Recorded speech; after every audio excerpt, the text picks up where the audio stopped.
Pode iniciar o seu trabalho, né? Só fazer uma apresentação aqui para... o Paulo Junqueira é aluno de mestrado do programa de pós-graduação em Engenharia Elétrica. Ele trabalha na área de otimização multiobjetivo, com algoritmos evolucionários baseados em decomposição. E ele vai fazer uma apresentação para a gente, especificamente sobre esse tema, e um pouco dos resultados que ele vem obtendo no mestrado. Tá? Paulo, agradeço demais a sua disposição e a palavra é sua. Tá?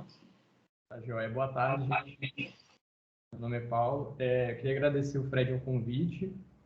Eu sou estudante da UFMG de pós-graduação. Sou formado em engenharia de controle de automação, mas estou fazendo aí a parte de computação revolucionária, né? Inteligência computacional.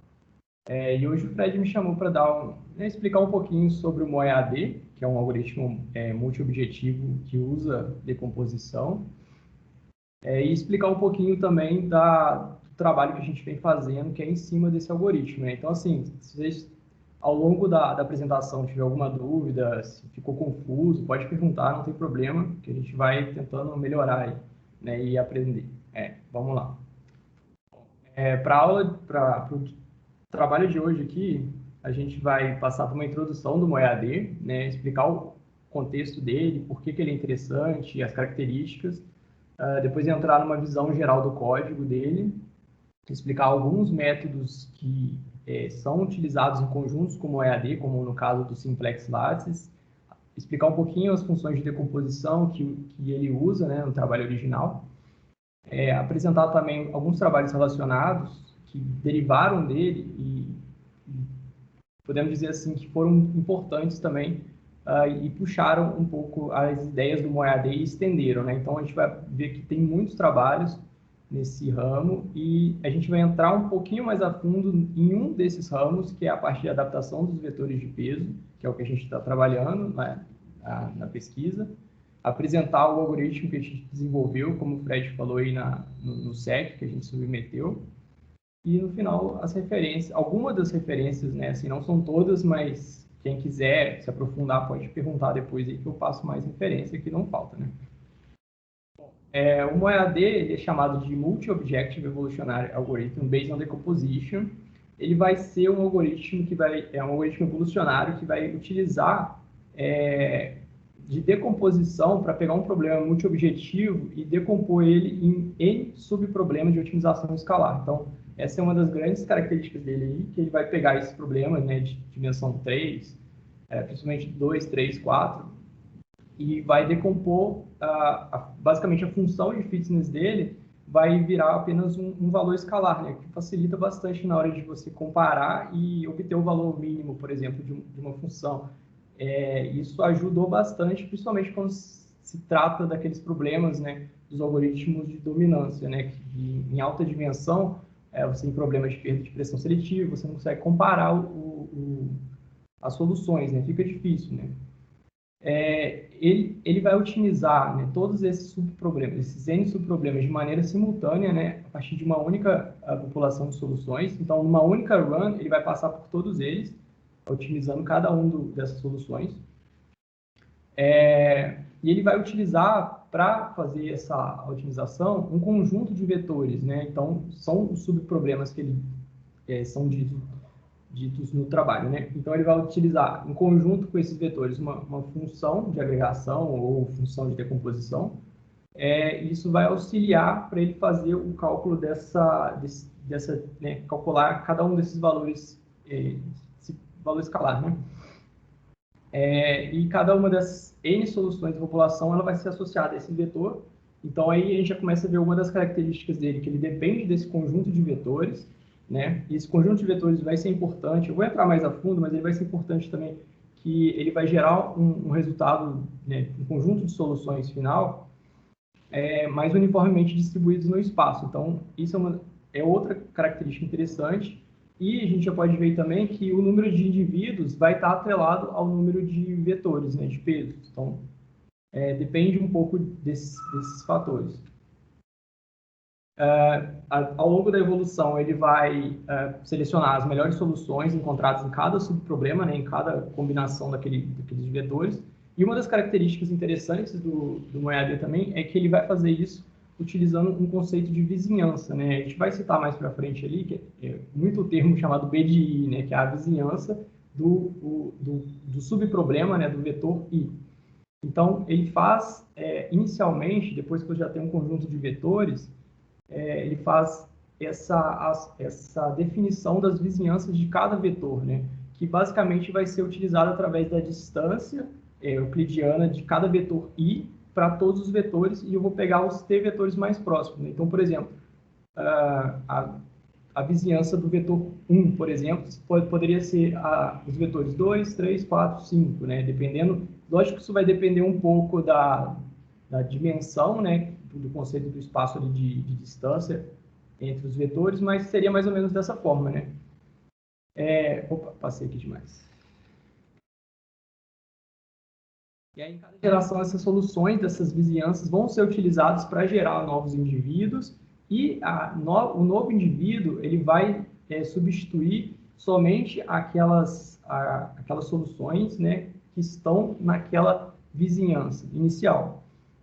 Então, ele vai poder substituir uma ou mais soluções daquele vetor de acordo com a função de agregação. Se a função de agregação for melhor, ele vai substituindo, né?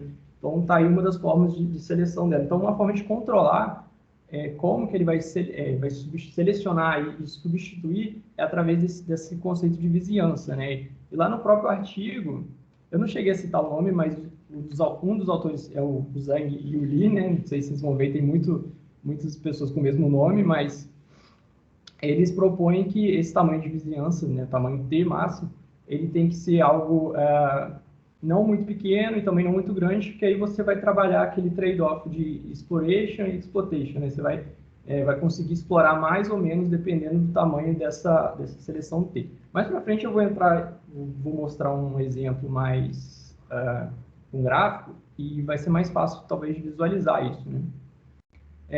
E assim, basicamente todos esses conceitos, eles apresentam de forma bem simplificada, né, a atribuição do fitness, né, para N subproblemas, no caso também de manter a manutenção de diversidade, e os autores também mostram isso lá no próprio artigo do MoEAD, que ele permite a utilização de outras técnicas, e assim, você consegue facilmente mexer nele, né? No caso assim, eu tenho a função de escalarização, eu posso alterar essa função, posso aplicar, no caso eles citam lá, técnicas de normalização que são eficientes, funcionam bem com o algoritmo, e a estrutura do MoEAD mesmo, ela permite facilmente mexer nisso, né? E ao longo dos resultados, eles mostram lá que o MoEAD ele apresenta uma performance equivalente aos métodos de dominância para baixa dimensão, então ele não perde nada nesse sentido. E, pelo contrário, assim, no caso de problemas multi-objetivos, né, main objectives, na verdade, né, que aí, dependendo do autor de 3, 4 para cima, 5 para cima, o MoEAD dele já começa a ter bastante eficiência, principalmente com relação a esses métodos de dominância Pareto, né, que tem aqueles problemas todos de pressão seletiva e tudo mais, dificuldade de encontrar, de substituir as soluções, né, de encontrar uma solução melhor, já que o MoEAD dele decompõe isso num problema monoobjetivo, né, fica mais fácil para ele identificar isso, então ele não sofre tanto com esses problemas. Bom, aqui eu vou passar um pouquinho do pseudocódigo dele. Se ainda assim, depois que eu passar, ficar um pouco confuso, se a gente pega o whiteboard aqui, vai desenhando, vai pintando aqui. E mais para baixo também tem um outro código lá do MoEAD LNA, que talvez fique mais fácil de explicar, mas vamos passando aqui. Bom, basicamente ele vai ser composto aqui. Ele tem uma pré-fase antes dessa inicialização, que é você garantir um conjunto de pesos uniformemente distribuídos. Eu vou passar isso mais para frente, nos próximos slides, mas considerando que você já tem esse conjunto de vetores de peso, ele vai ter duas fases aqui, basicamente. Então, a primeira seria a inicialização de uma população externa, né? Uma população não dominada, então você inicializa vazio, ou as primeiras soluções não dominadas. Depois disso, você vai calcular aquelas vizinhanças dos vetores, né? Então, você pega o seu conjunto de vetores, faz o cálculo para cada vetor, acha os t vetores mais próximos dele e constrói a vizinhança. Então, essa vizinhança, ela vai ser assim, de cada vetor i, você vai ter os índices, né, de cada outro vetor do próximo elemento até o t, né? Então, no caso aqui, vamos supor, se fosse 1, você poderia ter os índices 1 e 2, e 3, e 4, e 5, vamos supor, até t igual a 5, até i 5 no caso. Então, seriam todos os vetores vizinhos àquele vetor i, né?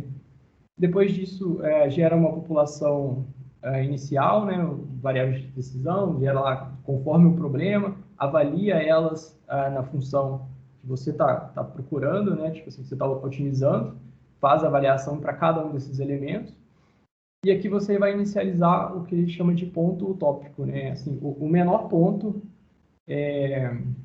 o ponto que você quer, que teoricamente, assim, você não vai achar o melhor ponto, porque é complicado, mas você vai ter uma estimativa, e nesse caso aqui ele faz como sendo o menor, no caso do problema de minimização, você vai pegar o menor ponto de cada um dos elementos, né, do seu conjunto de funções de avaliação aqui. De funções de avaliação, não, de variáveis de objetivo, né, seus objetivos. Aqui você vai pegar os menores valores de 1 até m, né, sendo m o tamanho da dimensão. Bom, depois que você determinou esses valores, vai começar a parte interativa dele, que ele vai pegar cada uma dos vetores, cada uma dos subproblemas, né, e vai percorrer de 1 até n, certo? Então, n é o tamanho da minha população. Lembrando lá que esse n ele vai estar atrelado ao número de vetores, então, quem vai dizer quantas soluções você vai ter, quantos indivíduos, né, você vai ter no seu problema de otimização, no seu algoritmo, vai ser o conjunto de vetores, né? Cada solução está associada a um conjunto de vetores. Então, para cada elemento i, de 1 até n, ele vai randomicamente selecionar dois índices, né, o k e o l, dessa vizinhança. Então, vamos supor, lembra lá, ele vai pegar da vizinhança do b de 1, ele vai pegar os elementos i2, i3, i4, até o i5, vai pegar esse pool aqui, e desse pool ele randomicamente vai selecionar dois elementos. Então, vamos supor que ele selecionou o subproblema 3 e o subproblema 5. Aí deles, ele vai aplicar os métodos de operação genética, né? No caso aqui ele usa o SVX, o Simulated Binary Crossover, e o Polynomial Mutation. Nesse caso aqui do MoEAD, ele vai gerar apenas um único filho, e esse único filho vai passar pelo processo de mutação, assim, né? Dado a probabilidade de mutar cada uma das variáveis. Mas ele vai gerar apenas um único filho, que a gente vai chamar aqui de y. E esse único filho, ele vai ser decorrente da população, da vizinhança do BDI, né? Seguindo aqui, a gente vai tentar atualizar de novo o ponto utópico, né? Vai que esse filho ele foi melhor, ele apresenta algum dos índices aqui que seja melhor do que o menor valor já encontrado, né? O Z lá, o Z utópico. Se for, ele vai substituir, e aí você vai atualizar para cada J, né, de 1 até M, você vai substituir aquele que for melhor, né? Então, se porventura ele foi melhor em um dos objetivos, ele vai substituir aqueles objetivos, porque você vai utilizar isso mais para frente. Você já quer ter essa informação. Nessa terceira etapa aqui da parte 2, que vai ser aquela atualização das vizinhanças, né? Então, lembrando aqui, eu estou no I igual a 1. Estou no primeiro elemento, no primeiro subproblema, eu vou pegar a vizinhança dele, o B de 1, e vou percorrer cada elemento dele e vou fazer a avaliação com aquela função de decomposição. Também eu vou entrar um pouquinho mais em detalhe nela, mas o que eu vou fazer? Lembrando que cada subproblema, né, cada lambda, cada vetor, isso aqui corresponderia ao vetor, esse J, ele pertence ao conjunto B de I, aqueles índices das vizinhanças, os índices das vizinhanças, e eu vou fazer o seguinte, eu vou avaliar esse novo filho, o Y, né, que foi gerado anteriormente, eu vou avaliar no primeiro vetor da vizinhança e vou comparar com a solução que já está associada a ele, tá vendo? É o x de J com relação ao J, ou seja, eu estou avaliando a solução que já está associada ao vetor. Se porventura esse meu novo filho, né, essa nova solução, ela for melhor, né, aqui no problema de minimização, menor ou igual, eu vou substituir esse novo xj, ou melhor, o valor atual, né, a solução atual xj vai ser substituída pelo filho e, consequentemente, também eu atualizo aqui a função de fitness dele. Isso aqui, esse 2.3 aqui, ele vai fazer para todos os elementos de B de I. Então, no próximo elemento, ele vai pegar o próximo index da vizinhança do B de 1, né? Então, vamos supor, eu fiz com 2, agora eu vou fazer com 3, eu vou pegar o filho, vou avaliar no vetor 2, e vou comparar com a solução 2 que está no vetor 2. Se ela for melhor, ela vai substituir também. Isso ele vai atualizando todos os vetores, né? Depois de fazer isso, eu vou verificar se esse filho ele domina alguém que está dentro da população externa, né? A população não dominada que eu estou salvando. Se dominar, eu vou remover aquela solução X que está lá salva. E se ninguém dominar o Y, eu vou guardar ela no próximo, dentro da EP, né? Da população externa, do arquivo. E assim, aí entra na terceira etapa aqui, que é só verifica se o critério foi atendido. Se não foi atendido, ele vai voltar e vai continuar executando. Na verdade, ele vai continuar aqui de 1 até N, né? Depois desse primeiro run, ele vai voltar e vai verificar se foi ou não atendido. E nisso aí vai seguir atualizando. Uma coisa aqui que eu queria só reforçar, quando I já vai para o segundo elemento, eu vou pegar, no caso, a vizinhança do B de 2, por exemplo, do I mais 1, e vou selecionar aqui o K e o L da vizinhança do B de 2. Só que lembra lá, a vizinhança do B de 2, provavelmente ela já teve elementos em comum com a vizinhança do B de 1. Então, ele já vai ter, né, naquelas soluções ali, alguns elementos que já foram atualizados. Então, ele meio que vai carregando essas informações, né, já vai ter um ótimo ali. Ele vai executar isso aqui até o final do critério de parada, né, o número de gerações atendidos, ou funções de avaliação, enfim. Vai executar isso e vai retornar o conjunto de EP aqui. Aqui, talvez dê para explicar um pouco melhor. Vamos considerar assim, que a gente tem um espaço de 2 objetivos, né, F1 e F2. Em azul, nós temos as soluções atuais, foram geradas aleatoriamente ou depois de um determinado número de gerações. Aqui, o W com o index 1, 2, 3, 4, 5 são vetores, né? Vetores distribuídos no espaço aí com aquele método que eu vou citar mais para frente, no Simplex Class, por exemplo. Daí, cada solução, a solução S1, ela está associada ao W1, a solução S2, W2, por assim vai. Num dado execução, lá nessa fase 2 aqui, eu vou primeiro selecionar o primeiro índice, então seria, por exemplo, o W1, né? Vou procurar na vizinhança do W1 e vou selecionar 2 valores aleatórios, K e L, né? Então, qual que é a vizinhança do W1? Eu botei aqui em vermelho, né? Só para simplificar. Então, ele vai selecionar aleatoriamente, vamos supor, 2 e 3 e 4. Ele vai pegar, por exemplo, 2 e 3. Aí ele vai selecionar esses 2 indivíduos aqui, vai aplicar os operadores genéticos dele. Vamos supor que ele gerou esse SY aqui, certo? E agora entra na fase, eu atualizo o Z e tudo mais, e entra na fase da avaliação da função de decomposição. O que vai acontecer? Eu vou pegar aqui esse SY, vou verificar com relação ao W1 se ele é melhor ou pior. E vou verificar também com o W2 se ele é melhor ou pior, e com o W3 e W4.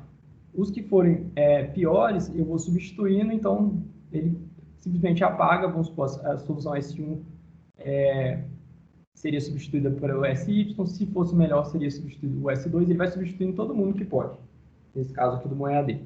Todo mundo da vizinhança dele. Aí, na próxima interação, eu pegaria a vizinhança do W2.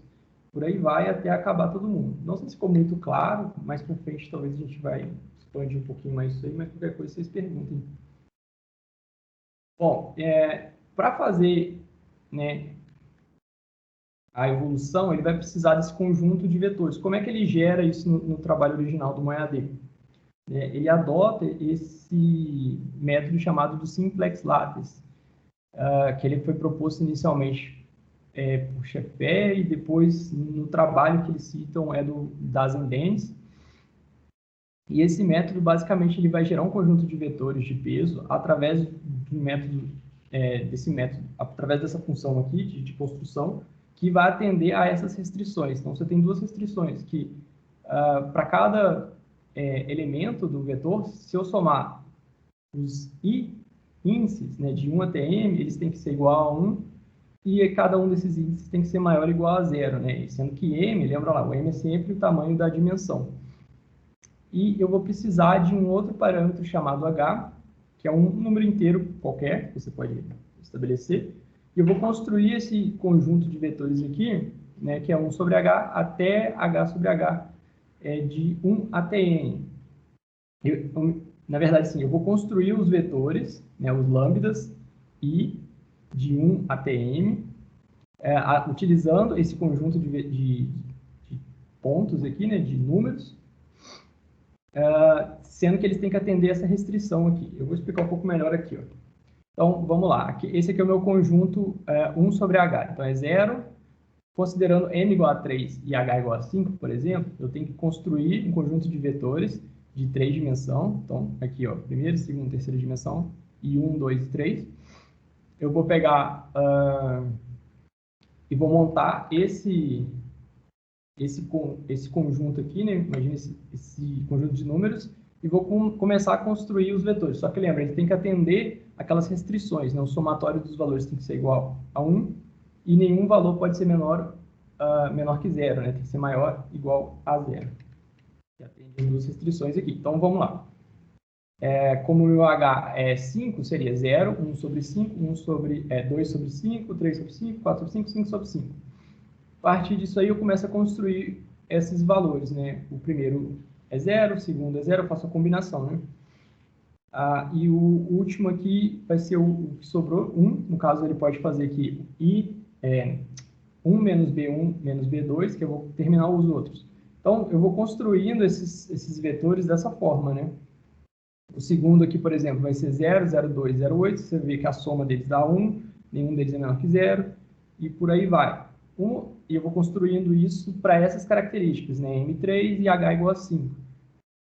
Vale notar aqui, uma coisa que eu frisei antes, é que nesse caso do simplex, você vai gerar um número de vetores, né? Que estão dentro daquelas restrições, são os vetores que estão num plano, só que você vai estar limitado ao número, né, que o método impõe, né, que ele construiu. Então, o que sobrou lá dos valores, você tem um tamanho limitado de 21 vetores nesse caso aqui, por exemplo. Isso é uma das limitações do MoEAD, e a gente vai ver que isso acaba extrapolando, né, quando a dimensão ela aumenta bastante. Então, aqui é só um exemplo. O número total desses valores vai ser a combinação lá do parâmetro h, da dimensão menos 1 e m menos 1. Então, você consegue calcular quantos vetores você vai conseguir construir, atendendo aquelas restrições. E como eu disse aqui, esses vetores, lembrando que eles vão ser o tamanho da sua população, né? Então, por exemplo, para m igual a 3, você pode colocar de 1, 2, 3, pode botar até mais aqui. Inclusive, a gente vai ver que é recomendado botar mais que 3. Certo? Então, nesse caso aqui, você vai gerar 3 vetores. Percebam que os 3 vetores gerados aqui, eles são os vetores nos extremos, lá dos eixos, né? Nesse caso aqui, gerou esse conjunto de vetores. No próximo, esse conjunto. E mais para frente, a gente vai mostrar. Aqui um exemplo de vetores de 2 dimensões. Então, eu tenho m igual a 2 e eu chutei um valor aqui, 49, por exemplo. Nesse caso, em 2 dimensões, eu gerei lá o meu conjunto de vetores, né? Perceba que ele está no hiperplano, né? Ele como se fosse uma linha aqui, né? Um reto, porque eles estão atendendo aquelas restrições, né? Nenhum valor dele pode ser maior que 1, o somatório de cada um dos índices. E nesse caso aqui, eu botei o 49, ele me gerou 50 vetores, né? Meu n igual a 50. Então, em 2 dimensões, percebam que ele é fácil, relativamente fácil de você controlar o número de vetores. Por exemplo, se eu quisesse botar 100 vetores, era só eu botar 99 aqui. Agora, quando você extrapola isso um pouco para 3 dimensões, eu coloquei o número 5 aqui, por exemplo. O número de vetores que eu tive foi 21. Percebam lá que ele vai gerar aqui a gente chama de um simplex, né, que é a figura ali na dimensão, na dada dimensão, figura mais simples, né? E ele gerou os pontos uniformes que atendem aquelas restrições no hiperplano, né? Igual a 1. E você conseguiu gerar 21. Se eu, no caso aqui, de m igual a 3, eu coloquei um outro parâmetro aqui. Eu não estou conseguindo ver que a figura do Fred está na frente aqui, mas eu não lembro quanto que eu botei aqui. Se eu não me engano, foram 21. Eu botei 21 e me gerou 253, 256, não sei. Ele me gerou 251 e N deu 253. 253. Então, perceba que assim, com H igual a 21 em 3 dimensões, olha só, foi menos da metade aqui, e eu gerei um número muito maior de vetores, né? No caso de 3 dimensões. E isso extrapola muito, assim, um exemplo. Para 10 dimensões, se você botar um H igual a 10, esse número de vetores ele explode para 92 mil vetores. De novo, lembrando, isso aí vai ser o número de elementos de indivíduos da sua população, que é inviável você utilizar isso. E assim, eu citei, no caso aqui, botar um H, no caso de 10 dimensões, igual ao tamanho da dimensão, mas a gente tem um problema com isso, né? Que é o mesmo problema no caso aqui, ó. Para 3 dimensões, eu gerei 3 vetores, tudo bem, mas os vetores que eu gerei, aqui fica difícil de ver, mais para frente eu botei um gráfico, mas ele acabou gerando somente nos extremos. Para H menor que M, ele está gerando somente os pontos, né, os vetores, nas bordas do simplex. No caso de M igual a H, ele vai gerar apenas um único ponto no centro. Então, se a gente pegar o exemplo aqui, né, de M10, dimensão 10, com H igual a 10, que seria 92 mil vetores, ele vai estar gerando 92 mil e uns quebrados, né? Ele vai estar gerando praticamente os 92 nas bordas e um único ponto no centro, né? Ou seja, não vai funcionar para você atualizar, porque você quer encontrar soluções no centro também, né? Mesmo que você utilizasse 92 mil vetores. Né? Então, tá aí um dos problemas do simplex lattice, a impossibilidade de controlar esse número de vetores, né? Você vê que ele vai crescendo ao longo das dimensões, e mesmo você abaixando o parâmetro H, você não consegue controlar isso de forma viável, e você ainda tem um problema de gerar esses vetores somente no extremo. Aqui, ó, aqueles exemplos lá, ó, M3, H2, percebam que H é menor que M, eu gerei os pontos somente nos extremos, e aqui, para M igual a H, eu gerei os pontos, a maioria dos pontos nos extremos e um ponto no meio aqui.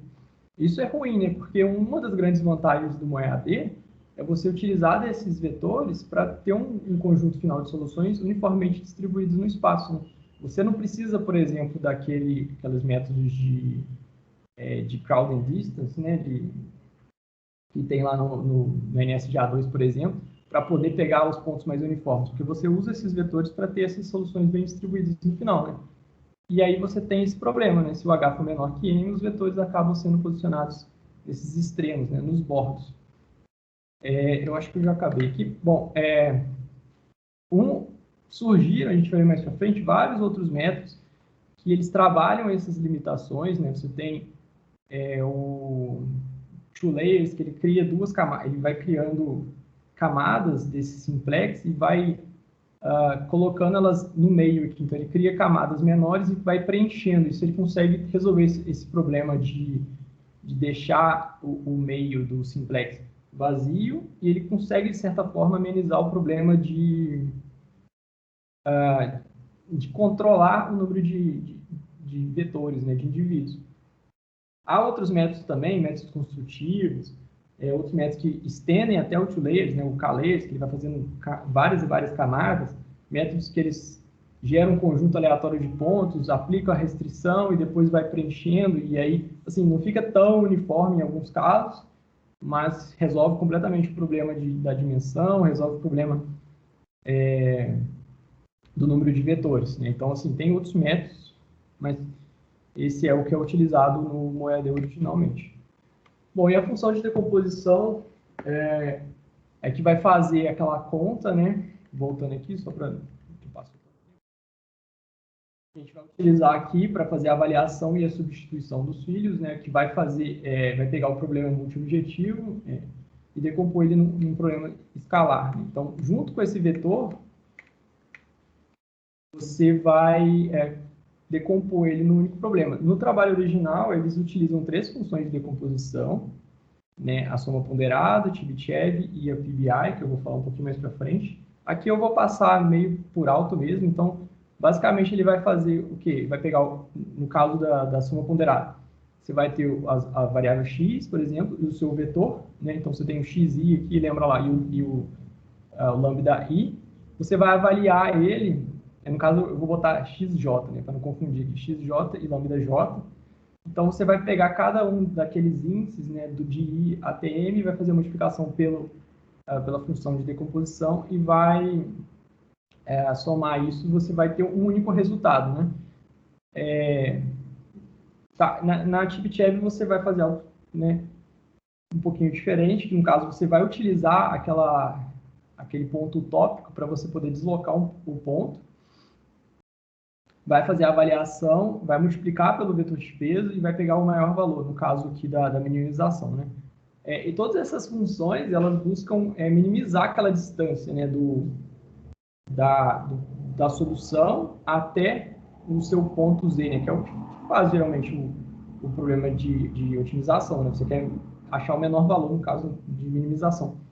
E elas usam esse vetor como uma forma de guia, assim, né? Podemos dizer assim, bem a grosso modo. No caso da terceira função, da PBI, ela vai usar essa ideia, né, de você reduzir essa distância, só que ela vai utilizar um outro valor de distância, né? Então, imagina aqui que você tem o seu espaço factível, né? Sua solução está aqui, f1 de x, f2 de x. Como é que você vai avaliar ela com relação ao vetor dela, né? Então, você tem a distância d1, que é essa distância que você está querendo minimizar, e você vai ter agora uma outra distância, que ela é como se fosse essa projeção, né, se eu posso dizer assim, com relação ao vetor W aqui. E você vai poder calcular isso, né, com relação aos vetores. E você tem aqui um parâmetro θ que vai, vamos dizer assim, penalizar essa distância, né? Quanto você permite que ela se afaste do vetor ou não, vamos dizer assim. No trabalho, eles utilizam bastante, eles fazem mais enfoque tanto na Chebyshev quanto na PBI. Eles focam bastante na Chebyshev, apesar de que eles mesmos apresentam vários pontos positivos com relação à PBI, né? Principalmente no quesito de resultado final com relação à distribuição das soluções, né? A PBI ela consegue entregar um resultado final melhor distribuído. Mas vai depender também assim, do problema que você está otimizando, né? Do tipo de problema que você vai estar fazendo que o seu algoritmo otimize. Aqui a gente tem uma análise um pouquinho daquele parâmetro θ, né? Da distância. E isso aqui são como se fossem as curvas de nível, né? Com relação ao vetor. Você pode ver que varia um pouco assim, o espaço que ele permite que aquela solução, vamos dizer assim, afaste, né? Ou seja, ele vai penalizar mais ou menos, se a solução está muito afastada, ele vai penalizar menos, nesse caso aqui, né? O D1, o θ 0.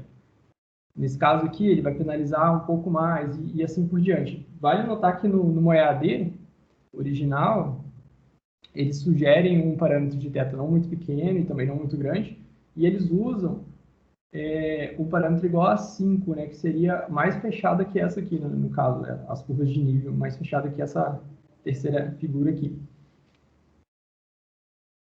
Bom, eu vou entrar um pouco aqui agora, não sei se vocês estão entendendo tudo, né, mas vou entrar agora aqui um pouco no MoEAD-DE e nas variações. Né? O MoEAD-DE ele basicamente é uma variação. Se me permite só uma pausa, Paulo, desculpa. Pode. Só perguntar aos alunos aí se a parte do MoEAD ficou clara, se alguém tem alguma dúvida no MoEAD. Se Se você puder voltar naquela figura do simplex, você tem os pontos. Acho que é essa daí.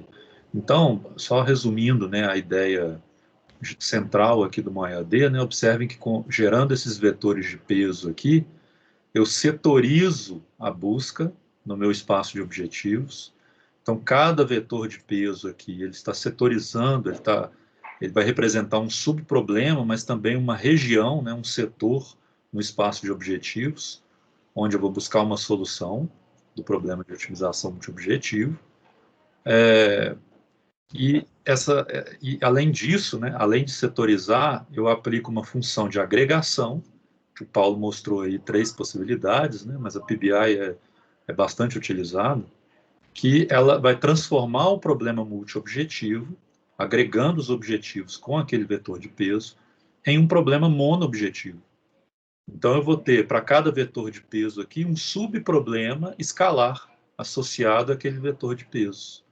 E agora, em vez de resolver o problema com todos os problemas na sua forma original, como sendo multiobjetivo, eu tenho agora a decomposição do problema em subproblemas escalares. Daí o nome do método, né? Então, essa é uma lógica diferente do que aquelas abordagens de dominância que nós vimos anteriormente. Tá? Então, só fazendo esse fechamento aí. Se não tiver nenhuma pergunta, Paulo, pode prosseguir. Beleza. Bom, então eu vou seguir aqui um pouco com a ideia de algumas variações do MoEAD. Num trabalho de sequência, os próprios autores eles apresentaram uma variação do MoEAD que eles intitularam ela como mais eficiente para lidar com paretos irregulares, né? A gente vai ver um pouquinho mais para frente aí, mas o que eles basicamente fizeram nesse MoEAD? Eles substituíram o método de cruzamento do SBX pelo operador diferencial, né?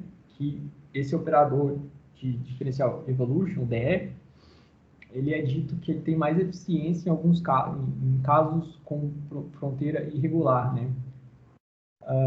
E uma outra adição foi a possibilidade da seleção e atualização de forma global, né? Vocês lembram que lá eu selecionava a vizinhança do BDI e ia substituindo, e pegava os elementos, né, os indivíduos dessa vizinhança, cruzava, pegava, gerava o Y, e a partir disso aí fazia a avaliação, decompunha lá o problema com relação ao vetor, via se a função de agregação era melhor e substituía eles na vizinhança. Agora, com essa variação, eles permitem, dado um número aleatório aqui, por exemplo, menor que um limiar, você selecionar essa população, digamos assim, esse pool de indivíduos, selecionar agora de forma global. Então, isso adiciona um pouco mais de aleatoriedade, pelo menos ao meu ver, ao algoritmo, né? Lembrando, e agora também, por você permitir fazer isso, eles fizeram uma adição de um controle de quantas soluções você pode substituir ao mesmo tempo. Então, deixa eu só voltar aqui, ó, fica isso em mente. Aqui nessa etapa que a gente vai substituir. Então, aqui, ó, eu vou pegar o indivíduo I, e antes de eu aleatoriamente selecionar da vizinhança, eu vou sortear aquele número lá e agora eu vou fazer o seguinte, ó, pode ser tanto de BI quanto da população total. Se for da população total, essa vizinhança que ela vai ser substituída pela população total, K e L pode ser qualquer elemento da sua população. Aí eu vou gerar um filho totalmente, né, aleatório e vou fazer a avaliação dele com relação a todos os vetores daquela população, não mais da vizinhança, né? Isso, lógico, aquele parâmetro lá, né, aleatório, ele é bem pequeno, né? Isso pode acontecer, não quer dizer que vai acontecer sempre. E ele vai poder... E agora, para você não ter aquele problema, não sei se vocês lembram, não um problema, mas no MoEAD original, ele possibilitava substituir todo mundo dessa vizinhança BDI. Agora você tem um parâmetro que controla essa substituição. Então, assim, ele vai poder substituir no máximo, sei lá, 2, 3, por exemplo. E isso faz com que ele não gere super indivíduos também, né? Imagina ele gerar um e sair substituindo todo mundo, no caso global aqui, né? Ainda mais que você está levando em consideração poder selecionar esse pool tanto do BDI, né, das vizinhanças, quanto globalmente falando, e também permite esse algoritmo ele não substituir todo mundo, né? Tanto na vizinhança local. Então essa foi uma das adições dele, desse trabalho proposto do DE, também foi bem eficiente, principalmente para lidar com esses problemas de paredes irregulares, né? É uma variação do DE, é uma variação do MoEAD, conhecida como MoEAD-DE. E assim, seguindo aí um pouco nos trabalhos que foram relacionados ao MoEAD, o MoEAD ele ficou bem famoso, né, como eu já falei ali mais para frente, por conta dessa capacidade de lidar principalmente com problemas main objectives e de ser fácil a modificação de etapas dele, né? E ele foi um dos primeiros assim a pegar esse conceito de decomposição. Não foi o primeiro, né? Teve outros trabalhos aí, se não me engano, o CMOGA, MOGLS também foram os primeiros. Mas ele foi que explorou bastante isso, principalmente com outras funções de decomposição. E assim, a partir dele, isso explodiu, né? Aqui eu peguei essa referência de um survey que fala basicamente isso, pega vários tópicos, né? Inclusive aqui está escrito seção 4, seção 5, 6, por aí, é conta do artigo, tá, gente? Mas se vocês forem ver nesse artigo aqui, eles falam exatamente todas as linhas de abordagem, citam vários algoritmos em cada uma dessas etapas. Eu achei interessante trazer que, por exemplo, ele basicamente divide em duas variações aqui, a parte de modificação, de fato, do MoEAD e a parte de estender o MoEAD para outros problemas, né? Da modificação aqui, a gente tem a parte de gerar os vetores de peso. Então, como eu citei lá, tem problemas no simplex lattice e isso acaba influenciando né, no controle de população do MoEAD. Então, tem outros trabalhos que apresentam métodos diferentes, né? Inclusive, vou até falar aqui na parte híbrida, né? Tem muitos algoritmos híbridos, né, que trabalham com o conceito de dominância e decomposição, que geraram, por exemplo, métodos de inicialização diferentes. O que eu citei lá na frente, o Two Layers, ele é um método híbrido, MoEAD-D, decomposição e dominância e decomposição, né, que gerou um novo vetor, um novo método de gerar vetores de peso. Isso tem vários métodos. Trabalhos que modificam ou implementam outras funções de decomposição, de agregação, né? Então a gente viu 3 aqui, mas tem outras, tem a APD, se eu não estou enganado, tem MAPD, enfim, tem algumas outras. A parte de alocação de recurso, né? Que eu vou entrar um pouco mais a fundo, que é no caso que a gente vai entrar com uma adaptação de vetores de peso. Então, assim, gerei aqueles vetores de peso, mas eles estão em regiões que não necessariamente são regiões boas, né? Eu estou gastando meu recurso ali procurando em uma região que não é boa. Então tem muitos trabalhos nessa área, inclusive o nosso. Parte que muda os operadores de reprodução do MoEAD, a gente viu o DE, mas tem outros também. Parte de seleção e substituição, tem uns que trabalham antes de você selecionar aquela vizinhança BDI, você pode, por exemplo, fazer um torneio e selecionar N indivíduos, aí a partir desse torneio que você coloca eles naquele BDI, por exemplo.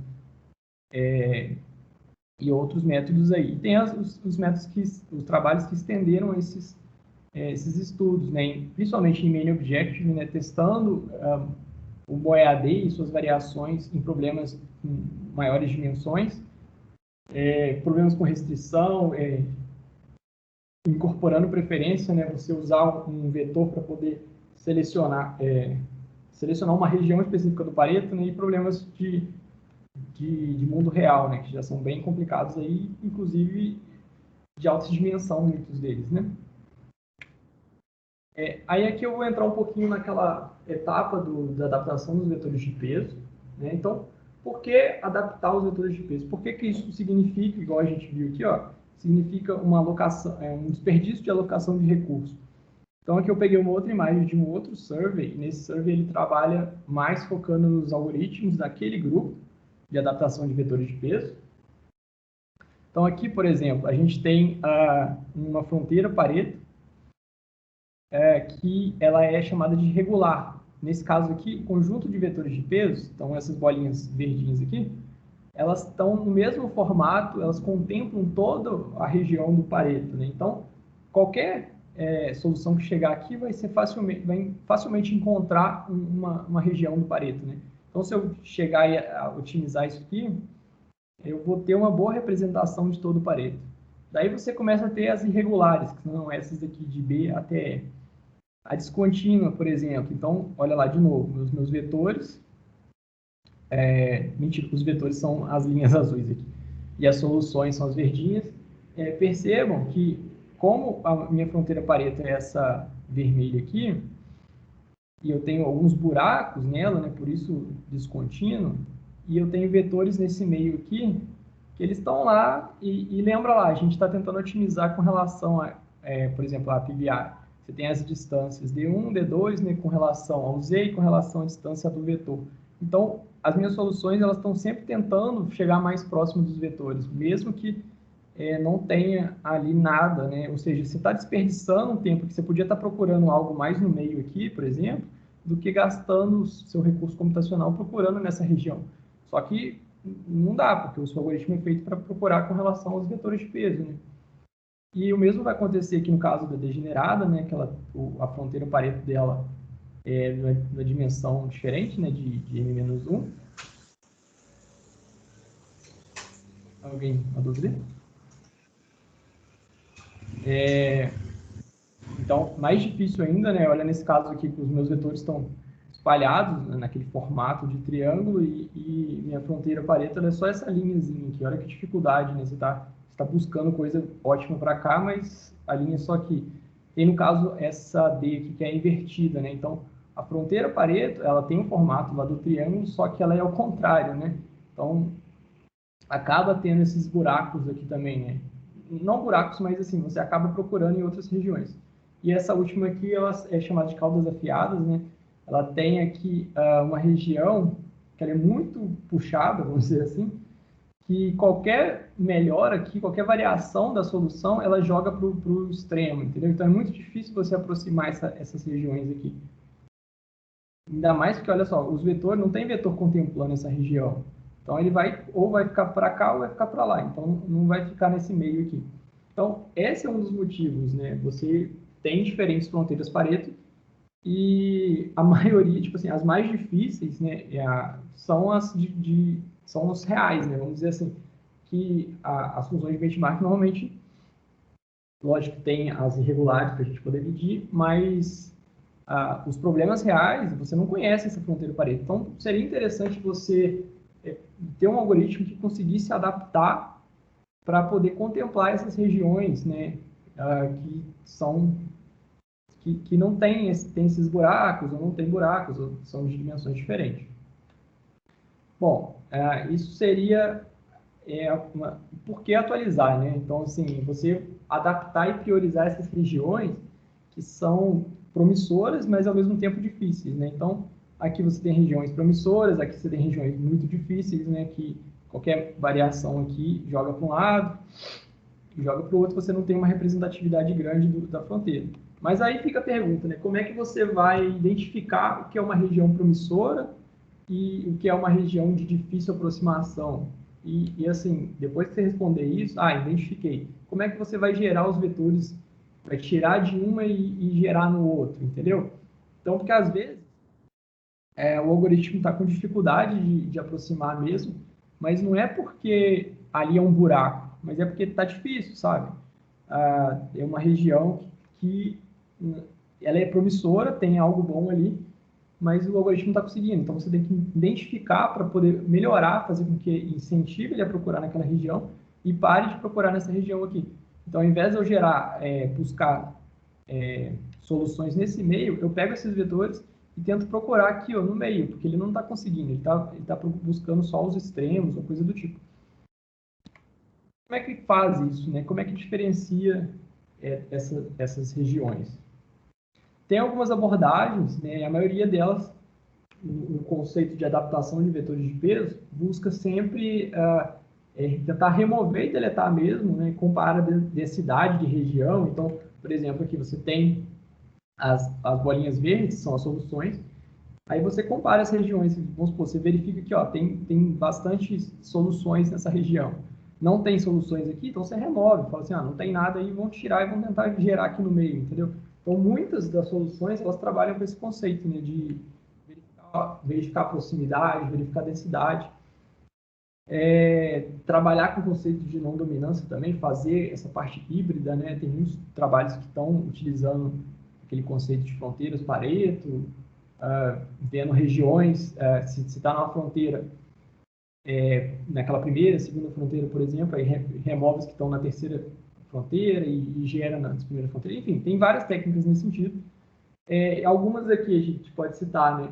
Como eu falei, a partir da proximidade de soluções aos vetores. Então, você pode olhar isso tanto localmente ali, numa região, ou de forma global. Pode fazer isso através de medindo as distância entre as soluções, entre os vetores, de forma angular, euclidiana, verificando o conceito de esparsidade.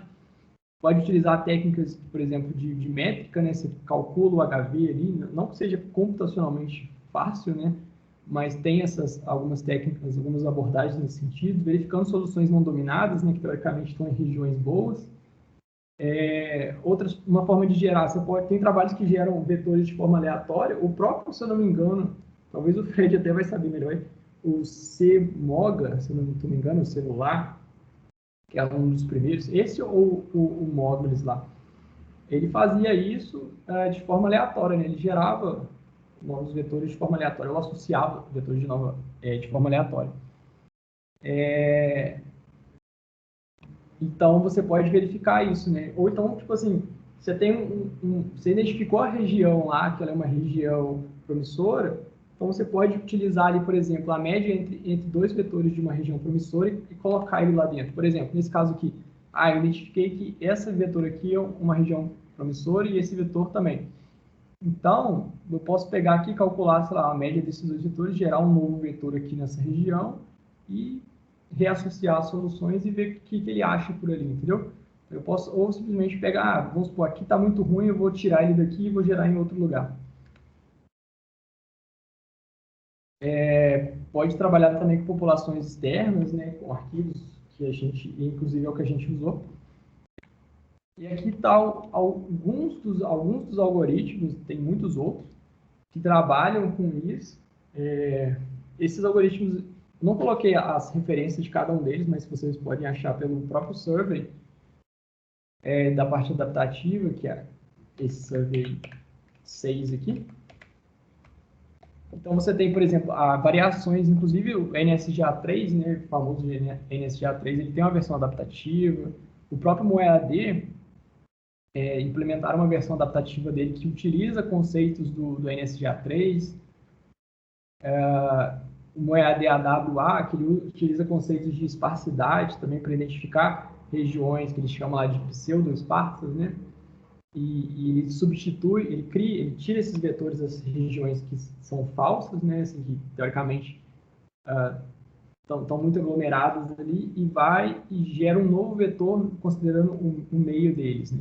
Tem, por exemplo, esse AWD Mode aqui, ele gera 3 conjuntos de vetores, utilizando, por exemplo, o simplex, o método do simplex, e aplica lá uma transformada que eles ficam o côncavo, o linear, né, que eles chamam, e o convexo, e dependendo da curvatura das soluções, né, se eles percebem que as soluções estão ficando mais côncavas, ele muda esse conjunto de vetores, né?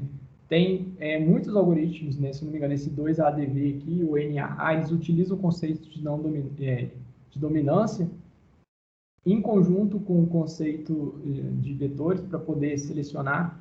Esse grupão aqui, dessas duas colunas, elas são chamadas de vetores que alteram, algoritmos que alteram o conjunto de vetores de fato. Eles pegam e deletam esses vetores e geram em outras regiões.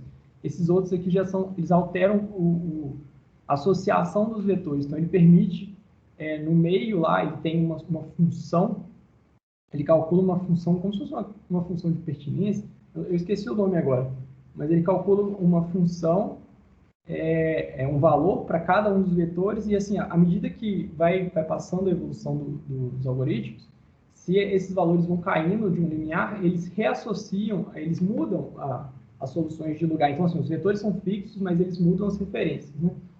Esse grupo aqui chamado de atualização de vetores de peso fixos, né? Ele não deleta, não remove, mas mudam a referência. Já esses aqui eles atualizam, né? E isso vem mostrando bastante eficiência, principalmente para resolver problemas irregulares. Bom, eu vou entrar, não sei se tem alguma dúvida assim até agora. Se tiver, podem falar aí, que eu vou entrar aqui agora na parte do nosso algoritmo. Bom, o algoritmo que a gente vem trabalhando aqui no meu projeto de pesquisa, junto com o Fred e o Ivan, meu orientador e meu co-orientador, é uma versão do MoEAD, basicamente, que ela vai utilizar como função de decomposição o PBR. Ele vai incorporar melhorias que foram apresentadas no MoEAD DDE, como aquela que eu citei lá de selecionar o pool de população, e vai implementar o método adaptativo que a gente vai estar propondo aqui, né? E a gente chamou ele de Local Neighborhood Based Adaptation. Que ele leva em consideração conceitos de uma vizinhança local, né, de soluções próximas dos vetores, para estimar ali, como se fosse uma densidade, como se for verificar quantas soluções estão ali próximas, e isso faz com que os vetores tenham essa vizinhança ou cheia ou vazia. Vizinhanças vazias eles são removidas, vizinhanças cheias eu começo a explorar aquela região. Vou explicar um pouquinho. Aqui está um código muito semelhante ao do MoEAD, né? Inclusive, para quem não entendeu a parte do MoEAD, talvez fique mais fácil com o pseudocódigo. Mas, basicamente, assim, a gente tem lá aquelas 3 etapas do MoEAD, lembrando da pré-etapa aqui que eu citei. Então, você tem a parte da inicialização da população, você tem a parte da inicialização dos vetores de peso, né, que você vai gerar aquele conjunto de peso. E aqui, a gente já sabendo do problema do Simplex Lattice, esse design, a gente já procurou outras formas de gerar esse conjunto de peso, né? Então, aqui eu citei 2. Eu vou entrar um pouquinho mais em detalhe nessa Reese Energy, que ela é mais recente. Tem o ToLayers, tem o K-Layers, tem métodos de construção, métodos aleatórios, randômicos, enfim, tem uma infinidade aqui. Tem no mínimo uns 10 de fácil acesso aí, ou mais. Bom, aí eu construo esse conjunto de vetores, calculo as vizinhanças da mesma forma que o MoEAD, baseado em distância euclidiana, faço a referência desses índices, né, para cada vetor WI, inicializo um arquivo de soluções não dominadas, né, com as soluções de P, né, atuais, e entro na parte adaptativa. Então, eu faço isso aqui, número de gerações, dado o número de gerações que eu quero, né? E aqui eu vou atualizar aquele ponto extremo, né? Eu atualizo ele aqui dentro, em vez de atualizar ele antes, porque aqui a gente vai trabalhar com uma espécie de normalização dinâmica, né? Eu vou entrar em detalhe nesses tópicos aqui, mas essa normalização dinâmica ela permite uma melhor associação, no caso na hora que a gente vai fazer a comparação das soluções, e na hora de verificar as vizinhanças para a gente poder remover ou deletar os vetores. E a atualização dinâmica, nesse caso aqui, ela permite estimar melhor os valores extremos antes de normalizar. Eu vou entrar em detalhes. Bom, aqui nessa etapa, vamos lá. Na segunda etapa aqui, né, igual do MoEAD, a gente vai avaliar cada elemento I até N, até o tamanho da população. Esse bloco aqui é o bloco do MoEAD DDE que eu falei lá. Então, eu vou sortear um número. Se cair dentro do limiar, eu pego da vizinhança, do B de I, senão eu pego globalmente. Eu vou gerar um novo filho aqui desse pool, então, dependendo da vizinhança local ou global. Vou selecionar esse filho, vou aplicar aqueles mesmos métodos, né, o SVX e o PM. Daí aqui eu vou substituir, caso a função de decomposição do filho seja melhor que a do indivíduo do I1, né, no caso aqui. A gente separou essa parte aqui. Se ele for melhor, ele vai pegar o filho P e vai substituir, e aqui ele vai entrar na parte da substituição dos elementos da vizinhança, né? Então, ele pode substituir tanto de PI quanto da população total. Lembrando lá daquela variável do MoeaDBE, que eu citei que ela controla o número de substituições, é só isso aqui, é só um valor mesmo aqui, para impedir que ele substitua mais elementos da população. Então, ele vai fazer a mesma coisa, vai pegar o jésimo elemento da população do B de I ou de 1 até N, vai verificar o filho P no vetor WJ, né, com relação também ao Z utópico, vai verificar se é menor. Se ainda não substituiu tudo que ele poderia substituir, ele deixa substituir se for melhor. O filho P passa a ser a solução XJ e incrementa aqui, faz isso até o CR ser maior ou igual a 1, ou não tem mais ninguém para substituir. E aí vai executar basicamente a mesma coisa aqui que o MoeaDDE. A diferença é que a gente tem a normalização dinâmica, as nossas soluções são normalizadas. Depois que fez isso, ele atualiza o arquivo, aí aqui na parte de atualizar o arquivo é aquele mesmo esquema lá do MoeaD também, verifica as soluções não dominadas e adiciona elas ao arquivo. Só que chega um momento no arquivo que a gente tem um problema que todas as soluções elas são não dominadas. Então, eu preciso manter o meu arquivo do mesmo tamanho que o número de população, né? O número de soluções. Não quero que isso fique crescendo infinitamente. Então, você tem alguns métodos de manutenção da população não dominada. Então, vamos supor, você tem a população atual, você tentou adicionar essas soluções no arquivo, aí adicionou, deletou quem era dominado, só que você tem agora um arquivo, por exemplo, de tamanho 2 vezes N. Não pode, você precisa limitar isso. Aí você entra com o processo de manutenção, que eu vou explicar também. Depois de atualizar o arquivo, a gente tem a condição de atualização. Essa condição é basicamente que estourou um número X de gerações, né? Isso aqui é importante por conta da normalização. E também a gente tem uma função aqui que vai medir essa variação da população, né? À medida que a população ela vai estagnando, significa que já podemos atualizar, né? E aí vai entrar aqui na parte da adaptação, e a gente precisa também aqui, depois que adaptar os vetores de peso, a gente precisa recalcular as vizinhanças, né? Porque os vetores eles mudaram de posição. Bom, são essas etapas, eu vou entrar aqui agora, né, nesse método do ResEnergy, bem por alto mesmo, mas é um método alternativo.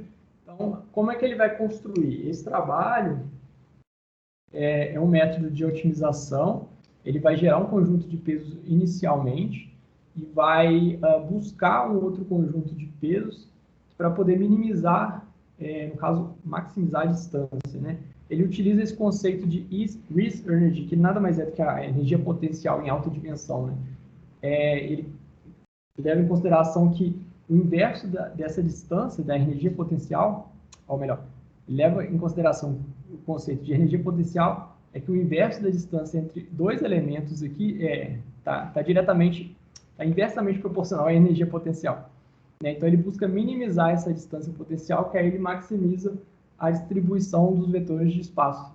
Eu sei que deve ficar bem confuso aí, mas basicamente você vai ter uma função que vai calcular essa distância, que vai calcular essa energia potencial. Então, ele busca minimizar isso, essa distância, essa energia potencial entre dois elementos, né? Então, ele tem um conjunto de vetores que ele gera lá aleatoriamente, e aí ele vai gerando outros vetores e vai buscando maximizar essa distância, minimizar a energia potencial, que aí ele maximiza a distância, ou seja, no final das contas, ele tem um conjunto de vetores de peso uniformemente distribuído. Então, ele vai construindo.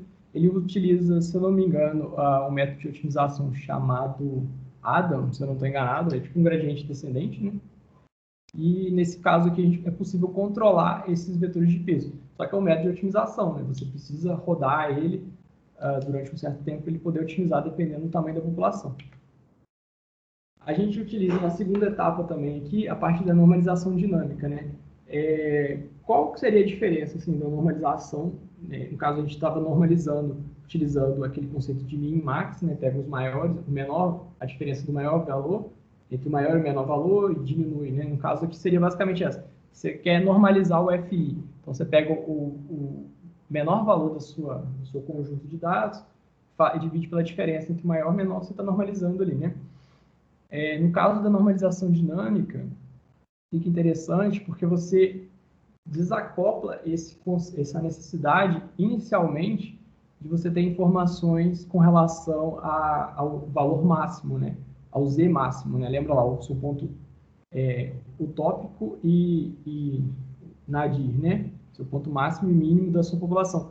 Que, inicialmente, você está evoluindo a sua solução, o seu ponto, né, utópico, ele vai vir, né, da menor valor atingido até agora pela sua população. E o seu ponto nadir, ele vem do seu maior ponto atual do seu conjunto de população, né? E, inicialmente, como a sua população está evoluindo, esse nadir, ele não é a melhor estimativa do ponto utópico, né? Ele não precisa de um tempo para poder ele adaptar. E a normalização dinâmica vem com esse intuito de você poder minimizar esse erro, basicamente. Então, ele leva em consideração um LI aqui, que é dado por essa fórmula, que está relacionado com esse alfa, que no caso aqui é uma sigmoidal, né? Ou seja, ela vai variar de T que seria a geração atual até a geração máxima.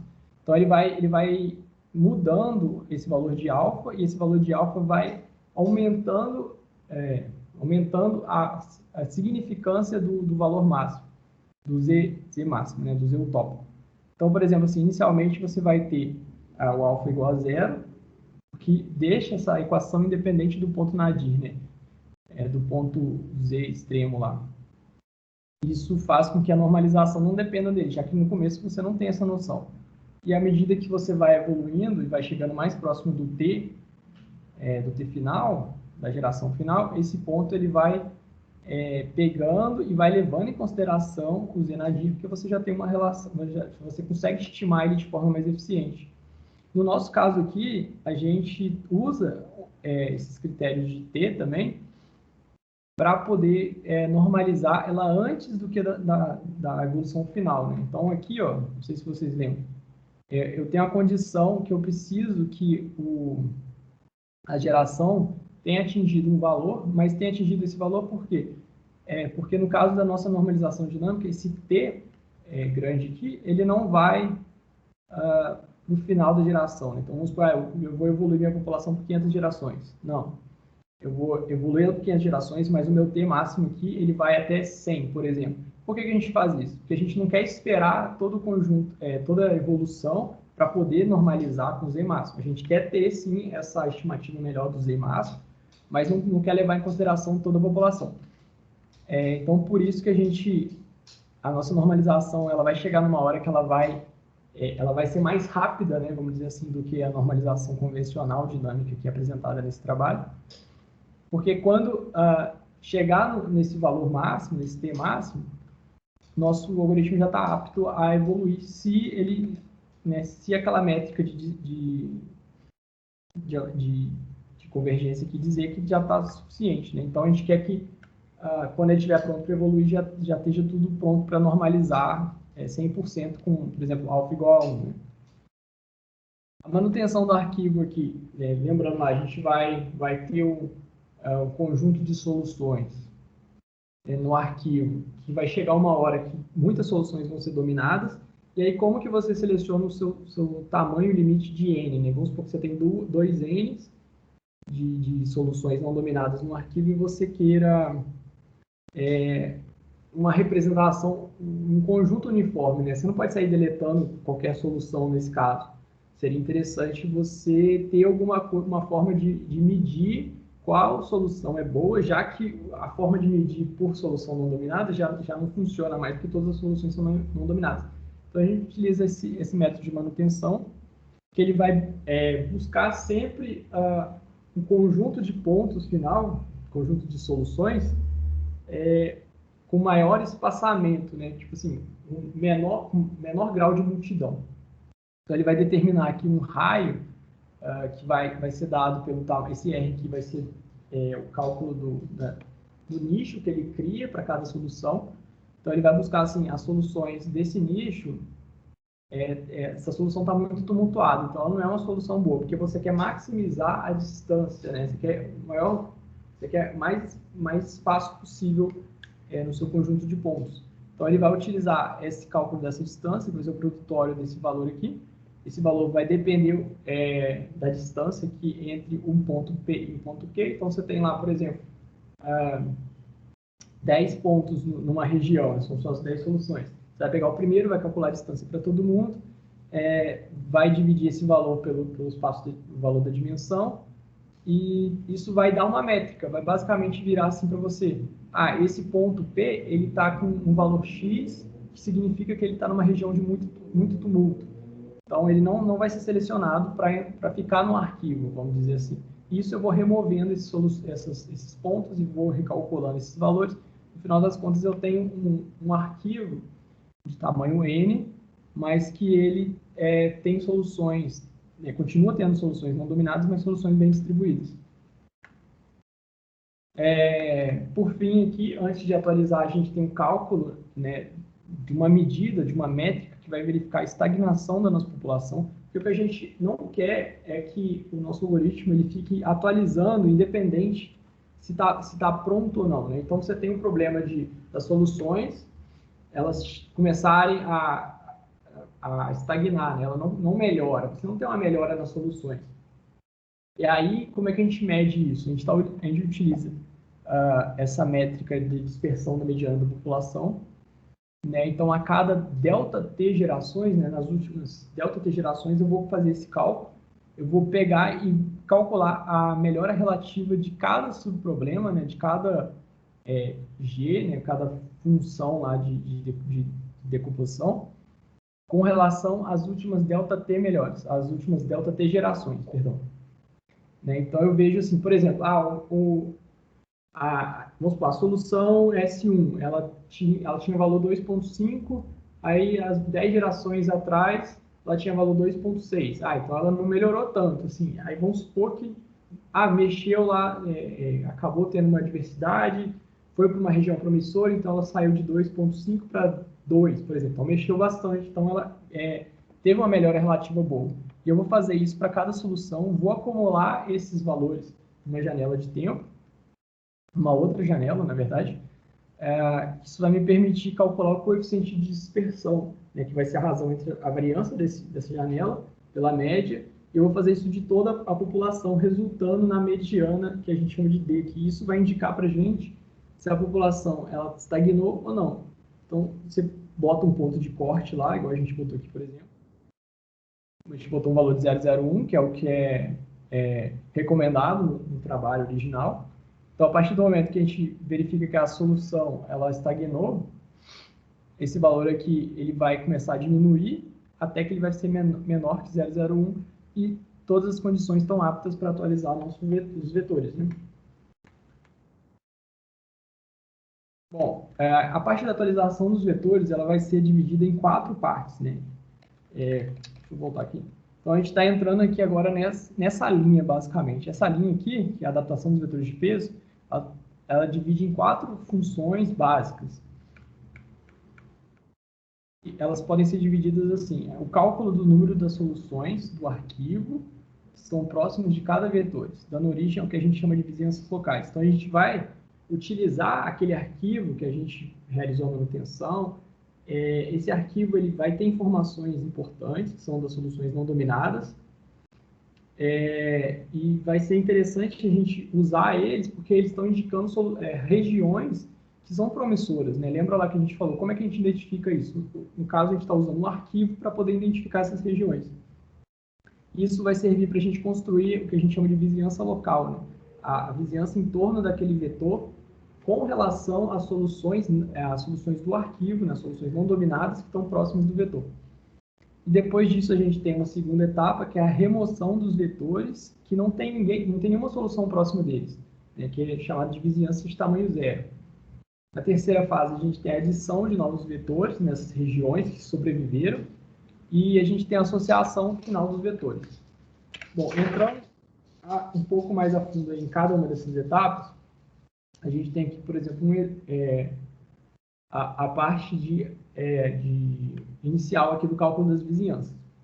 Então, inicialmente, a gente vai pegar essas soluções aqui, no exemplo, elas são as soluções do arquivo, tá? Não são as soluções que estão evoluindo atualmente. Então, a gente vai pegar e vai calcular a distância de cada solução para cada vetor. Então, a gente vai calcular a distância angular, no caso. Então, vai pegar aqui S1 para W1, S2, 1, 2, 1, 3, 1, 4 e por aí vai. E vai ter uma matriz de distância de cada um delas, de cada um para cada um. E a gente vai começar a buscar quais os vetores estão em regiões com mais soluções, né, em regiões promissoras. Só que a gente vai criar uma espécie de anotação, assim, vai anotar qual região, qual vetor, né, tem mais soluções. Só que assim, a gente limita o número possível de cada vetor, o número de soluções próximas de cada vetor, a gente limita um tamanho K, eu vou explicar um pouquinho o porquê disso. E como é que isso vai funcionar, basicamente? A gente fez esse cálculo, aí agora que a gente tem a distância de cada solução para cada vetor, a gente vai aleatoriamente sortear um número, vai pegar uma solução primeiro e vai falar o seguinte, ó, qual é o seu vetor mais próximo? Então, vamos supor que no caso da S1, foi sorteado primeiro. Ela vai falar, ó, a gente vai ver lá a distância, ele vai falar assim, ó, a primeira solução é o W1. Então, beleza, essa solução S1, ela vai entrar na vizinhança do W1. Ou seja, o W1 aqui, ele tem já uma solução na sua vizinhança. Lembrando que a gente está limitando o tamanho de K. Então, assim, só podem entrar K soluções nessa vizinhança. Vamos supor que a gente limitou ao tamanho 2, por exemplo, 3, tanto faz. Então, nesse caso aqui, o W1, ele permitiria mais uma solução na vizinhança dele. E assim a gente faz. Sorteei aqui a S3. A S3, qual que é a mais próxima dela? É o W3. Então, vai entrar na vizinhança do W3. Sorteou o S2. O S2 vai tentar entrar em qual? Opa, a mais perto dele aqui, né, considerando a distância angular, é o W3. Então, agora o W3 ele tem a vizinhança. Ele tem em sua vizinhança a solução S2 e a solução S3. E por aí vai. O S4 próximo do S4, o S5 próximo do S5. No final das contas, eu construí um conjunto, né, de vizinhanças que vai ser assim, S1 no W1, S2, S3 no W3, S4 no W4, S5 no W5. Mas o vetor W2, ele não teve nenhuma solução próxima dele. O que indica para a gente que essa é uma região que não é promissora, uma região que possivelmente pode ser deletada. O que vai acontecer, no caso aqui desse exemplo não aconteceu, mas caso a solução tente entrar numa vizinhança que já tem o limite atingido, essa solução ela não vai entrar para o segundo mais próximo. Então, por exemplo, vamos supor que a S2 tenha tentado entrar na W3. Ela não conseguiu porque o W3 já está cheio, já atingiu o limite K de soluções na vizinhança dela.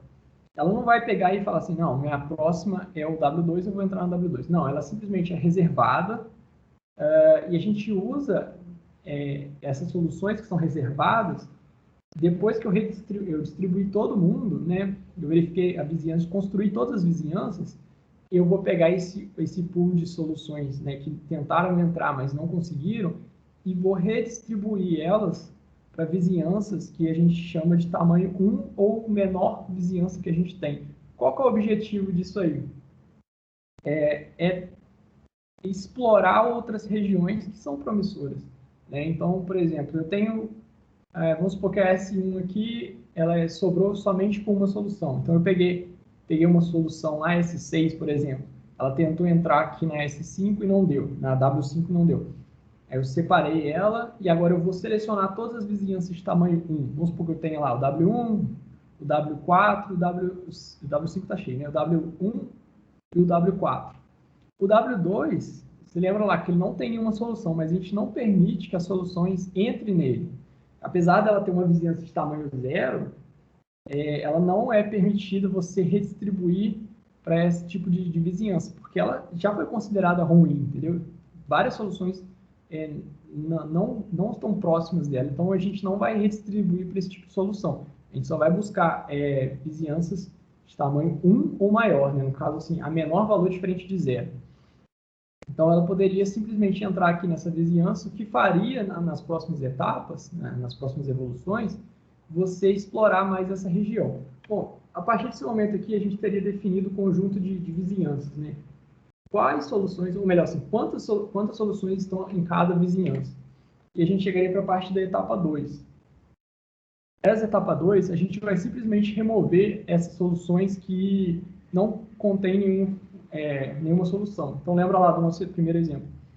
W1, 2, 4 e 5, cada uma delas tem a solução, a própria solução, né, associada. W3 tem duas soluções associadas à sua vizinhança, mas W2 não tem. O que eu vou fazer é deletar esse W2, entendeu? E eu vou gerar um novo conjunto de vetores de peso. Esse novo conjunto a gente vai chamar de W', onde esse W' ele vai ser menor que o W original, né? o lambda original. A gente estava usando a notação lambda, né? Então, esse conjunto de vetores agora, ele, em vez de ser tamanho 5, ele vai ser tamanho 4. Só que agora eu tenho uma referência aqui de que o W3 tem uma região promissora, né? E na etapa 3, o que vai acontecer? A gente vai utilizar um método que foi até desenvolvido aí pelo Fred, pelo Ivan e outros, que é chamado de Weight Vector Generator. A gente vai utilizar uma variação específica dela, que esse é um método evolutivo que ele busca soluções, ele constrói, né, um espaço, um conjunto de vetores de peso, e a variação que a gente vai usar é chamada de Cone Vector Generator, que ele busca esses vetores num cone, ou seja, ele restringe aquele simplex lá, onde os vetores eles vão aparecer dentro de um cone. E isso vai ser dado basicamente através de um vetor de preferência e um ângulo de abertura. Então, basicamente, assim, bem resumidamente, como é que funciona o WVG, né? Vai ser um algoritmo evolucionário, que ele vai gerar um conjunto inicial de vetores de peso, e a partir disso ele vai gerar um outro vetor e vai calcular a distância desse outro vetor para o conjunto original e vai preenchendo. Sabendo que a função de fitness desse método basicamente vai ser o somatório das distâncias desses vetores, desse vetor para os outros vetores mais próximos, então, e somado a isso uma penalidade de ângulo, né? Ou seja, eu quero que meus vetores eles residam dentro de um conjunto, né, um cone de vetores limitados lá pela abertura do cone. E aí, o que a gente vai fazer? Deixa eu ver aqui Vocês estão vendo aí? Whiteboard, não? Isso. Eu acho que você tem que sair da apresentação para poder chavear a tela, né? Apareceu? Não. Será que você, na hora de compartilhar, você selecionou só o PowerPoint? Eu acho que sim. Você tem que clicar aí para compartilhar o browser. Foi agora tudo? Isso, foi. Agora estamos vendo, sim. Beleza. Então, como é que vai funcionar nesse caso que a gente estava citando ali? Bom, eu vou ter aquele conjunto de vizinhanças, né? Deixa eu só voltar aqui que eu esqueci. A gente vai ter aquele conjunto de vizinhanças aqui, W1, S1, enfim. Eu removi aquele elemento W2, né? Então, tem aqui, ó, nesse exemplo. Esse exemplo aqui é o outro, mas acho que funciona, né?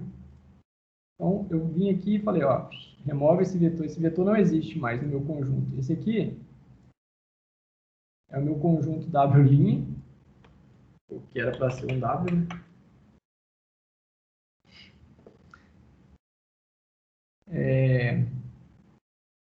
E eu tenho aquelas referências de soluções. O que eu vou fazer agora é verificar quais vetores têm vizinhanças maior que 1, né?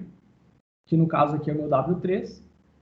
E eu vou vir aqui, ó, e vou gerar um cone de vetores para cada um dessas vizinhanças.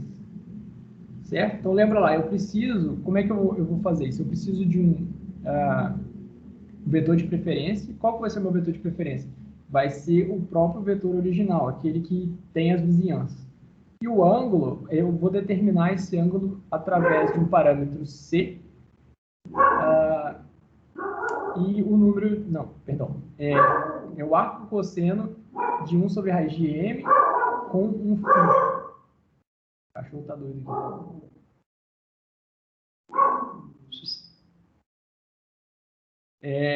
Esse φ aqui ele vai ser um parâmetro que vai pegar uma fração desse arco cosseno de 1 sobre a raiz de m, só para constar esse 1 sobre a raiz de m, esse arco cosseno de 1 sobre a raiz de m, a hiperdiagonal, né, dado o tamanho, a dimensão m, né? Então, a gente vai pegar uma fração desse valor como sendo o ângulo para a gente abrir o cone. Em resumo, assim, a gente vai abrir um cone de vetores utilizando essa técnica do WVG, né? Então, imagina assim, a gente está abrindo um cone aqui, ele vai ter aquele ângulo, né? E aqui a gente vai rodar esse algoritmo buscando vetores nessa região. Só que quantos vetores a gente vai buscar? Lembra lá, a nossa vizinhança, a vizinhança W3, ela tinha duas soluções, né? No caso aqui, a gente vai pegar esse tamanho 2, vai multiplicar por uma constante aqui, só para poder gerar um número maior, né? No caso, 2 vezes maior, 3 vezes maior. Por que a gente faz isso? Porque o método WVG ele é bem eficiente quando você tem um tamanho grande de população. Só que agora, quando você quer pegar somente alguns vetores, esses vetores não necessariamente eles vão estar uniformemente distribuídos nesse cone, né? Em resumo, ele vai gerar para a gente aqui um número maior, né? Vamos supor que a gente botou nesse caso aqui 5. Então, ele vai gerar aqui 10 cones, aqui 10 vetores aqui dentro, né? Nossa, não vou conseguir desenhar isso não, Fred. Enfim, eu vou gerar um monte de cone aqui. Finjam que é um cone. Vou gerar um cone de vetores com vários vetores aqui dentro, com 10 vetores. E aí, somente esses vetores aqui do cone, né? Que a gente fez a conta lá e gerou 10, né, que é 2 vezes o número da minha vizinhança, né? Minha vizinhança, eu preciso de 2 vetores somente. Melhor, eu preciso de um vetor somente, que é um a mais do que eu já tenho, né? Que o W3 ele já conta aqui como um vetor. Mas lembra lá, minha vizinhança ela era o S2 e o S3, né? E aí agora eu vou ter um outro conjunto. Além desse conjunto aqui, eu vou ter um conjunto de vetores chamado WG, que vão ser esses 10 vetores aqui, né? Vou tirar eles daqui, porque talvez fique mais fácil. Então, vão ser aqueles conjuntos de vetores aqui. Só nessa região aqui. Não sei se está dando para entender, porque está bem confuso o gráfico. Mas aí, ó, eu vou ter agora 2 conjuntos. O que eu vou fazer agora, vocês podem até perguntar, mas você gerou mais vetores do que precisa, né? Porque aqui, no caso, esse meu W' aqui, ele só tinha, ele tinha um tamanho 4, né? Eu tinha deletado um vetor. E aqui eu gerei um novo vetor de tamanho 10, por exemplo, 9, né? Dependendo se você considerar ou não o outro vetor. Sim, eu gerei mais para poder realmente explorar, porque assim, aqui nesse exemplo, né, diferente do outro, ele está mais próximo do vetor. Mas naquele lá, o S estava aqui, o S2, né? Então, o que eu vou fazer agora é montar o meu novo conjunto de vetores, né, que é a minha próxima etapa, que eu vou fazer o seguinte, eu vou comparar os vetores que estão no W' com os WG e vou buscar preencher o W' até, né, fazer aqui tipo um for, até que o tamanho dele atinja o tamanho de n, né, o tamanho original, ou seja, eu quero que ele chegue até 5. O que eu vou fazer? Eu vou pegar e vou calcular a distância de cada WG, de cada elemento I do WG para cada elemento aqui do J, né, que varia aqui o tamanho da distância, varia o número de vetores. Vou calcular essa distância angular mesmo, né, e vou calcular distância angular, agora falhou a distância que eu calculo aqui, mas eu vou calcular a distância euclidiana, se não me engano, de cada vetor para cada solução aqui e vou verificar qual desses vetores aqui ele está mais afastado. Eu meio que vou calcular a densidade. Qual desses 10 vetores que estão aqui, qual deles está mais afastado desse conjunto aqui? Então, vamos supor que esse cara aqui ele é o que estava mais afastado. Então, eu vou pegar e vou colocar ele lá, né? Que ele está mais afastado, já que eu gerei ele na região que eu queria. Nesse exemplo aqui, eu só precisava buscar um único vetor, né? Então, eu jogo fora esses outros novos vetores lá e já preenchi. Ou seja, eu peguei o vetor que estava aqui nessa região, que não era promissora, né? Por algum motivo ela não estava promissora, e gerei ela agora mais para perto desse W3, mas ainda tentei manter um conjunto uniformemente distribuído. Vai acontecer em alguns casos, né? Vai acontecer muitas vezes, que as vizinhanças elas vão ter tamanhos maiores, vão chegar nos limites, né? Então, com certeza você vai ter mais vetores que 5, né? Vai ter mais subproblemas. 100, 200 vetores e vai precisar, no caso, gerar esse WG vai ser um valor muito maior e eu vou precisar preencher muito mais vetores aqui. Então, vamos supor que eu tinha 100 vetores, aí eu removi 50 e agora eu preciso de 100 vetores aqui, de 200 vetores aqui, eu preciso preencher outros 10 e eu vou fazendo isso. À medida que eu tiro um vetor daqui, eu recalculo a distância, porque eu quero maximizar, né, a distância desse vetor. Eu quero pegar o vetor que está mais afastado, né, que está em uma região menos aglomerada aqui, para poder preencher ele nessas regiões. E é basicamente isso que faz na etapa 4 aqui. Você ir preenchendo os vetores do WG, os que foram gerados pelo método de cone de vetores, e você vai preenchendo no W' até que o W' atinja o tamanho da população inicial. Ou seja, você redistribuiu, né? Criou novos vetores e colocou eles em regiões uniformemente não uniformemente distribuídos, mas mais distribuídos e mais uniformes do que seria se eu simplesmente gerasse eles naquela região. Aqui eu vou entrar em alguns exemplos que a gente abordou, né, no nosso trabalho. E aqui, para ter uma noção, são 3 funções de benchmark. A primeira ali, a DTLZ7, é uma fronteira desconectada, né, em 3 dimensões. Ela aparece, as 3 estão em 3 dimensões. E nesse primeiro caso aqui, ela tem esses blocos, né, esses quadrados, esses pedaços soltos aqui. Aí DTLZ1 é uma variação invertida da DTLZ1, né? Então, lembrando lá que o nosso simplex era um triângulo assim, e essa aqui está invertida e ela tem os eixos um pouco menor aqui, você vai ver, vai dar para ver melhor depois. E a DTLZ5 é uma fronteira degenerada, né? Que ela só tem uma linhazinha. E eu vou mostrar agora como é que o nosso algoritmo saiu e comparar um pouquinho com o MoEAD. Aqui estão 2 gráficos que dá para ver, por exemplo, o resultado, né, a solução. Então, na figura 12, nós temos as soluções encontradas naquelas regiões, né? Percebam que elas estão na região.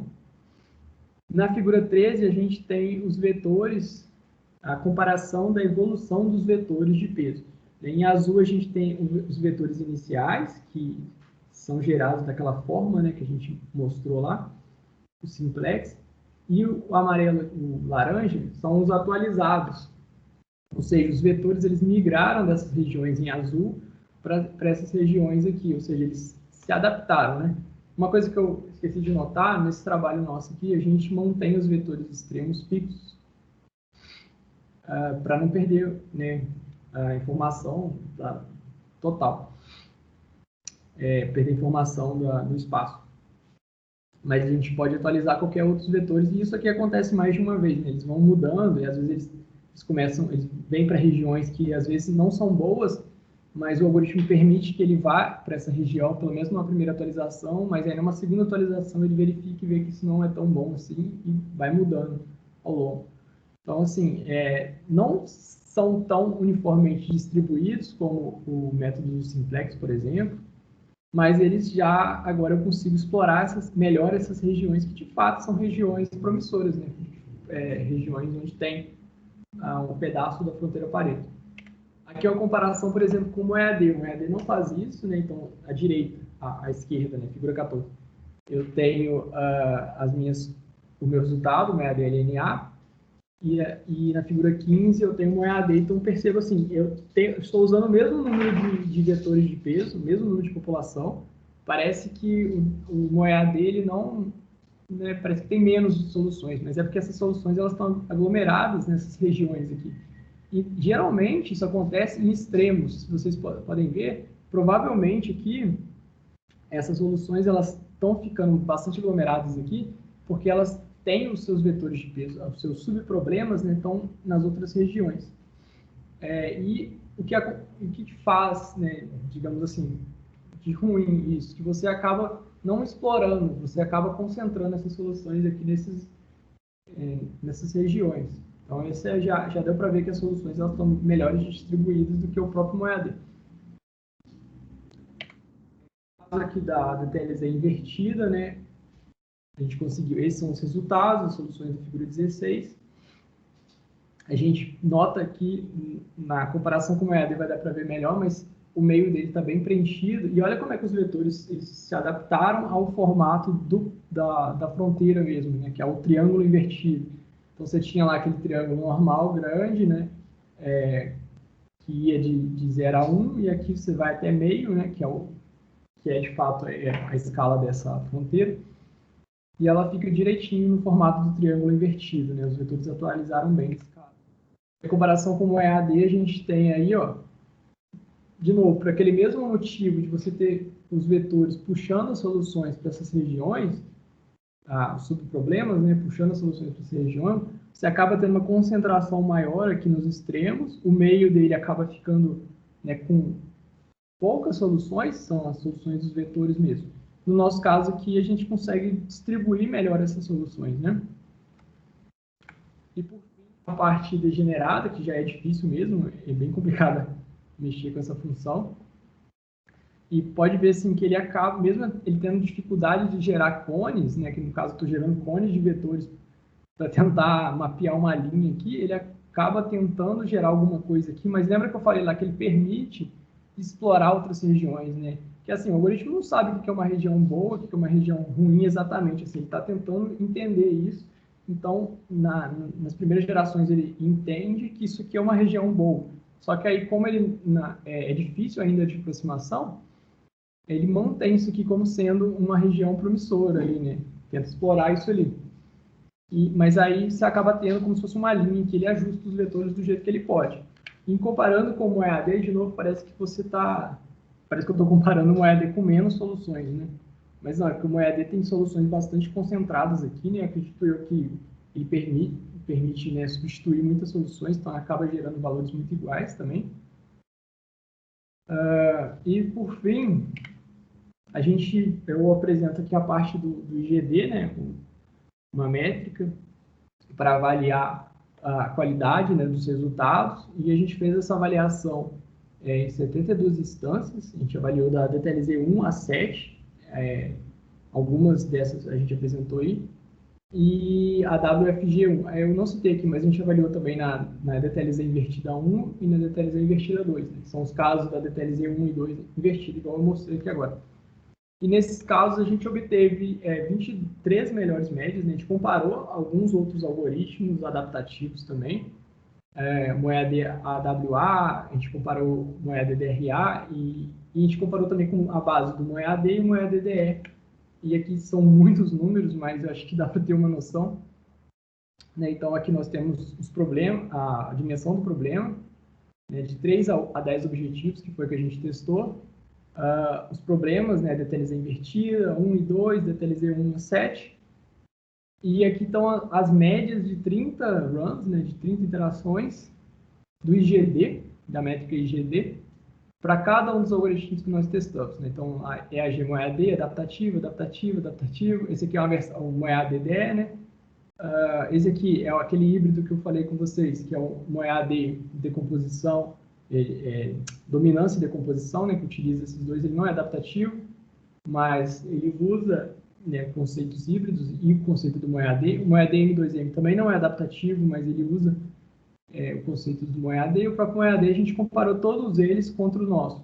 Né? E a gente conseguiu 23 valores de melhores médias, né? Então, aqui no caso, por exemplo, a gente saiu bem na IDTLZ1, a gente saiu bem, em alguns casos, DTLZ3, e assim, aqui a gente está comparando DTLZ1, 2, 3, essas funções de benchmark aqui, elas são funções, muitas vezes, algumas delas regulares, mas assim, elas não têm tantos problemas irregulares, né? O máximo é que são convexas, né? Agora me falhou aqui algumas delas, mas elas não têm tanto problema assim. E às vezes, por exemplo, no caso da TLZ1, ela é aquela fronteira que você tem regular do formato do Pareto, né? Aquele triângulo. Muitas vezes os algoritmos adaptativos, eles acabam modificando ao longo da evolução e eles acabam perdendo um pouco eficiência se comparado com os algoritmos normais mesmo. Então, por exemplo, você pode ver que o próprio MoEAD ele saiu muito melhor do que alguns adaptativos aqui. E o nosso consegue ficar bem próximo do próprio MoEAD, né? Assim, apesar dele ser adaptativo, ele conseguiu identificar que ali não era a hora de atualizar e manteve um resultado semelhante ao do MoEAD, modificando às vezes um ou outro vetor. Né? E aqui a gente tem uma outra função de benchmark, as WFG, que nós saímos bem também em alguns casos dela. E aqui no final do rodapé a gente pode ver o número de vitórias do algoritmo, né, dessa linha, o número de perdas e o número de empates com relação ao MoEAD linear. Né? Então, nesse caso aqui, por exemplo, deixa eu pegar o AWA, que é uma referência. Ele ganhou 10, ele perdeu 57, se eu não estou enganado, e empatou 5, né? Com relação ao número de médias. Bom, acho que é isso aí, as referências. Se o Fred quiser complementar, se alguém tiver alguma dúvida.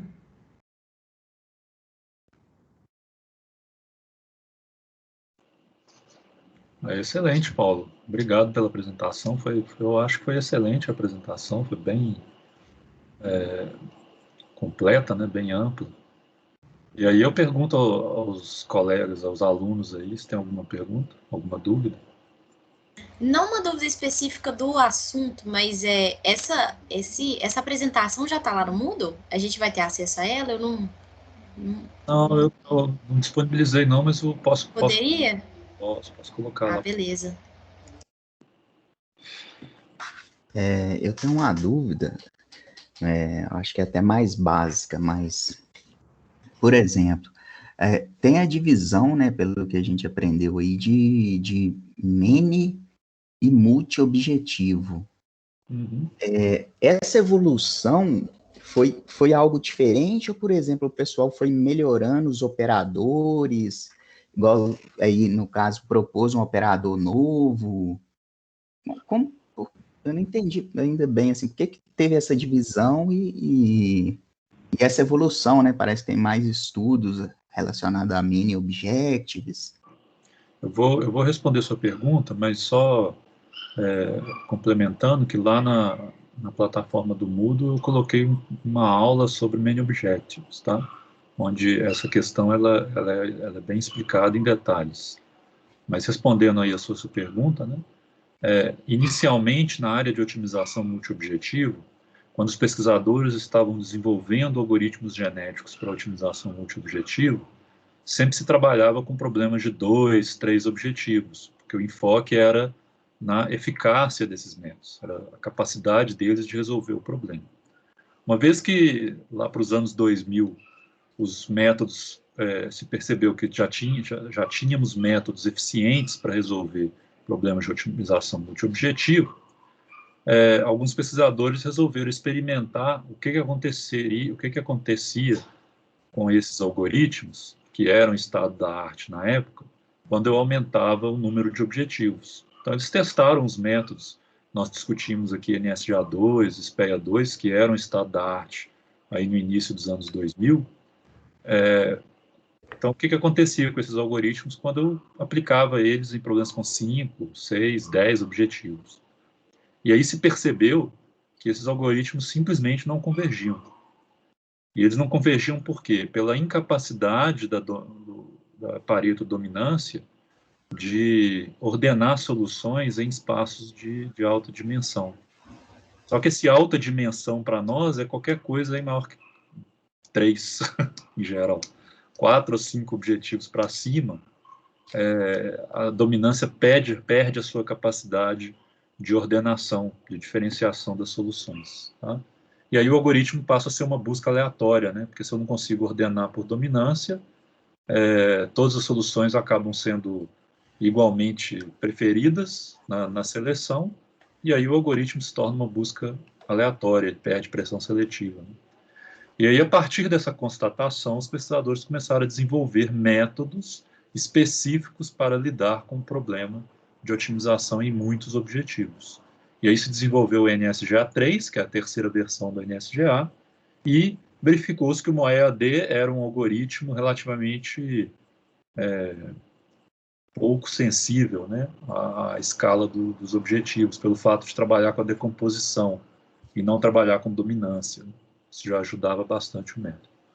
Mas é por isso que existe essa diferenciação entre multi-objective e many-objective. Não, certo. Obrigado.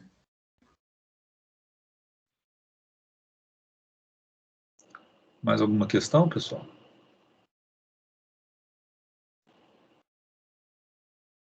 Bem, então é isso. Eu queria agradecer novamente o Paulo. Foi uma excelente apresentação.